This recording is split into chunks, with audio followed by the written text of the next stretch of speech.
Hi, guys. Larry Prohaska here. Introduce myself to those of you that haven't met me yet, and to the rest of you, I'm looking forward to working with you again. I'll be up there in a couple of weeks, and I wanted to put together a short program to give you an introduction to what we're going to do together. I know sometimes when it comes to a white dot for training, people don't really have an idea what the training's about, so I want to fix that. So we have about three or four objectives for this training, one of which is there's a number of people on the verge of retiring and leaving. And when they do, all of that history, experience, all the knowledge that they've gained is going to leave with them unless we can figure out some way to capture some of that knowledge. So I'm going to bring that theme in as much of a background to our conversations around communication, listening, coaching, and so forth as possible. Um, and if you're one of those people getting ready to leave, I'm putting together a PDF document that's got a page with some questions. When I ask leaders who are really effective, rarely do they know right off the top of their head what it is that causes them to be successful. So I'm sending out some questions. I'd like for you to perk on those and think about the knowledge, the experience, the relationship building, the communication, how you adapt to different personalities. Who do you know you can go talk to when you really need to get her done? So those are the things I'd like you to be thinking about.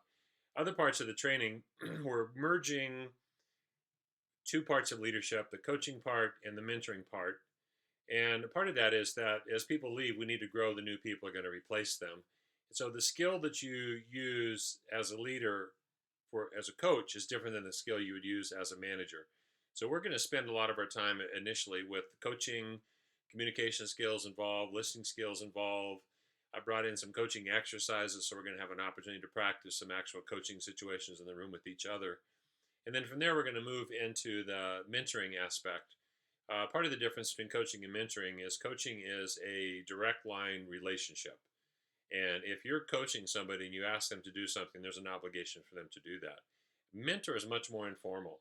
I'm not a part of YDOT, but I have presentation skills and communication skills that if somebody in YDOT said, "Hey, Larry, would you mentor me and help me learn how to do this?" It's a much more informal relationship, and I can certainly be able to do that. So that's an overview. I'm going to send out some information.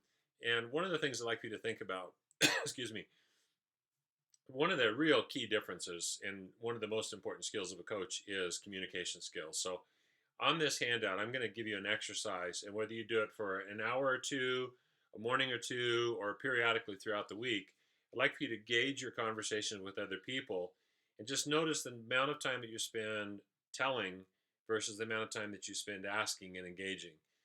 And telling is a managerial skill, asking is a coaching, mentoring, leadership skill that engages people. And when you engage people to find their own solutions, there's the ones that they're most likely to be excited about and to work with. So, from an asking standpoint, I don't mean if you ever had a dumber idea than that, that's a question. What in the world were you thinking? Those are closed ended questions that kind of manipulate, make people feel bad. So, think about that in the standpoint of when you ask questions and how people discover solutions, what are those questions?